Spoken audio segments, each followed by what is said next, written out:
Bismillahirrahmanirrahim. Assalamualaikum warahmatullahi wabarakatuh.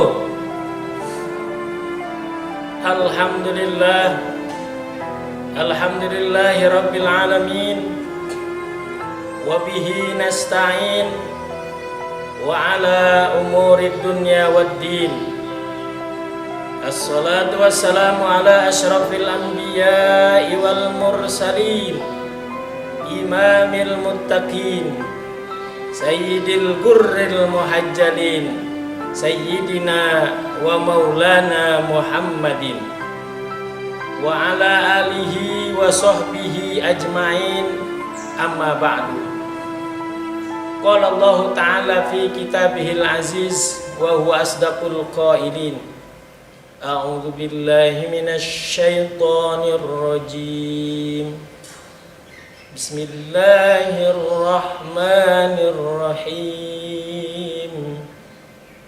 Wal 'asr innal insana lafi khusr illal ladzina amanu wa 'amilus salihati wa tawasaw bil haqqi wa tawasaw bis sabr. Shadaqallahul azim wa sadaqa rasuluhun nabiyul habibul karim wa nahnu ala zalika minasy syahidin wasyakirin walhamdulillahi rabbil alamin. Baik kaum muslimin wal muslimat yang berbahagia, alhamdulillah pada pagi yang cerah ini kita bisa bertemu kembali membahas surah Makkiyah, surat Al-Asr, yang merupakan surat yang diturunkan di kota Makkah. Biasanya isinya pendek-pendek, mari kita bahas, kita kaji satu persatu. Ayat yang pertama dikatakan wal asr. Ada waw qasam. Setelah waw qasam asri pasti majrur. Tidak wal asru wal asra, tapi wal asri, demi masa.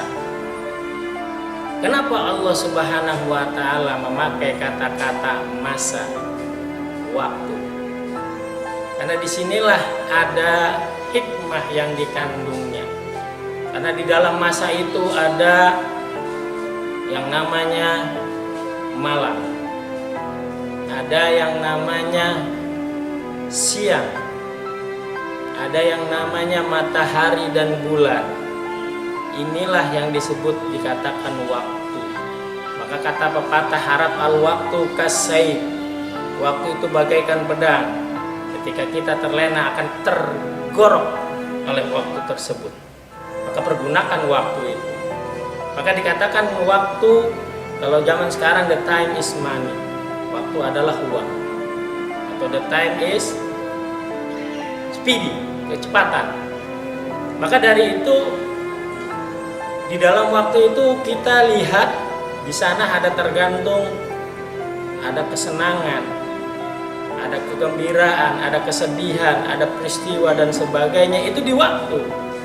Dan orang-orang kafir mengatakan semua itu gara-gara waktu.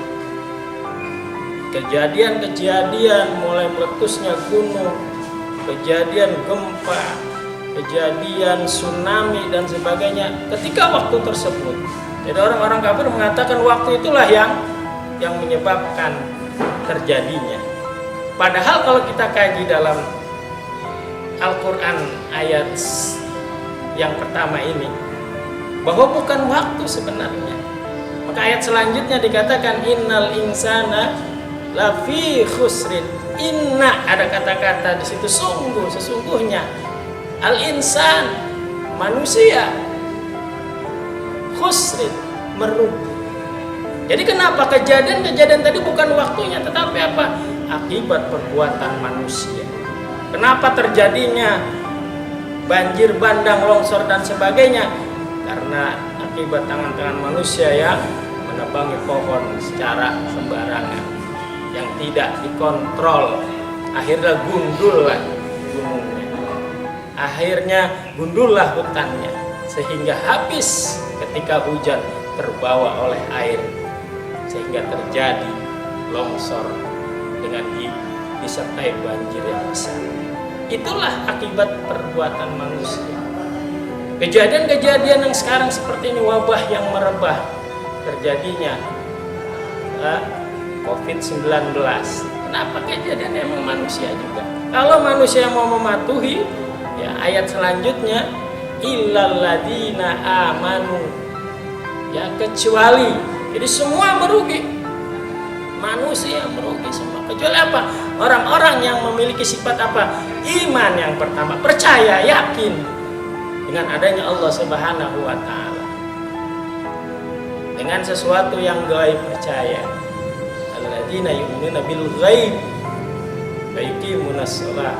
Nah, inilah orang-orang yang dikatakan yang pertama yang mempunyai ya sifat iman. Yang pertama yang penting iman, percaya dulu. Kalau sudah percaya, yakin, insya Allah dia tidak akan merugi. Kalau dia yakin bahwa alam ini bisa dijaga, khalifatan fil ardi, menjadi wakil Allah di bumi ini sebagai khalifah yang mempercantik dunia ini, yang mempercantik alam ini, ya, yang menjaga alam ini agar seimbang.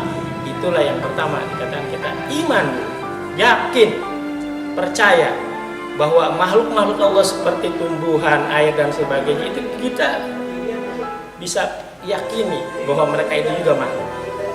Itulah yang harus kita tekankan, yang pertama iman.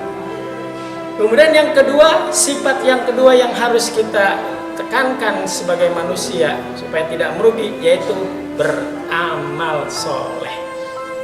Jadi bumi ini akan lestari, akan baik, akan asri ketika manusia itu menggunakan tangan-tangannya dengan amal soleh. Apa dan bagaimana ketika dia melakukan untuk manfaat orang banyak atau akan merusak? Karena kenapa? Khairun nasi anfa'uhum linnas, sebaik-baiknya manusia adalah yang memberi manfaat buat semua. Maka dari itu yang kedua, amalus soleh, yang beramal soleh. Apa yang diamal-amal solehkan? Yaitu banyak memberikan sedekahun jariyah. Jariyah membuat kemaslahatan, membuat jalan yang bagus, membuat taman patra yang bagus, membuat pemandangan-pemandangan yang bagus. Untuk apa? Ketika dia sudah meninggal itu akan mengalir terus jariyahnya. Maka dari itu orang-orang yang mempunyai sifat amal soleh inilah yang insya Allah tidak akan merugi di dunia dan di akhirat. Itu yang kedua, sifat dari kajian kita surat Al-Asr. Kemudian yang sifat yang ketiga yang harus kita miliki sebagai manusia supaya kita tidak merugi, ya, dikatakan yang ketiga, watawasau bil haqqi, nasihat menasehati dalam menaati atau melaksanakan kebenaran. Al-haq, ya, banyak yang hak, al-qabru haq, al-mautu haq. Semua kebenaran harus kita terapkan, harus kita dengungkan, harus kita dakwakan meskipun itu pahit. Kulil haq walau kana mur, sampaikan walaupun itu pahit. Karena kenapa?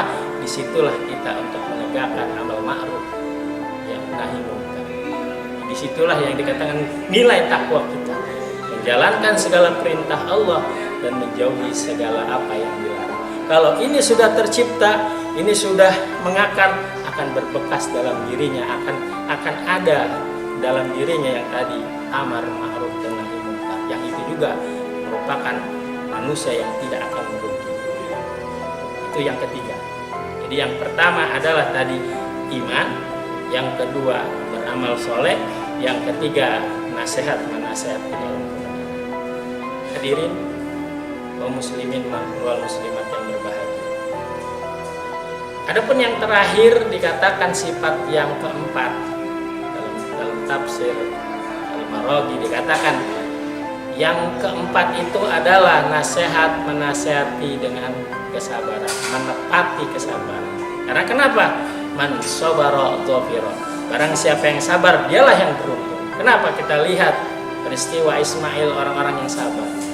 Itulah merupakan uswah qudwah buat kita.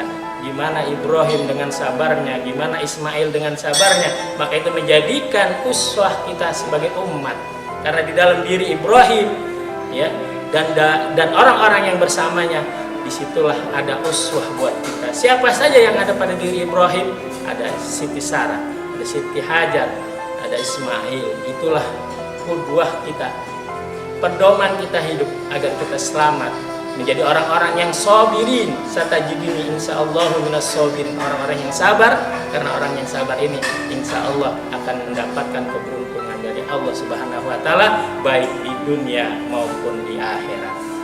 Baik kaum muslimin dan muslimat yang berbahagia, ya, mungkin dari surat Al-Asr ini kita bisa menjadikan pedoman buat diri saya pribadi.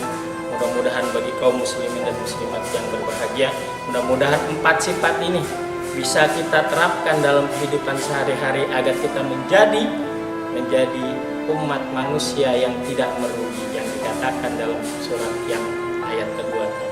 Mudah-mudahan kita semua selamat hidup kita di dunia, dan selamat juga kita menempuh kampung abadi, yaitu kampung akhirat. Mudah-mudahan kita menjadi orang yang beriman, mempunyai amal soleh, dan saling menasihat dalam kebenaran dan dalam kesabaran. Itu saja yang kami sampaikan. Mudah-mudahan ini bermanfaat bagi kita semua. Wallahul muwaffiq ila aqwamit thoriq. Assalamualaikum warahmatullahi wabarakatuh.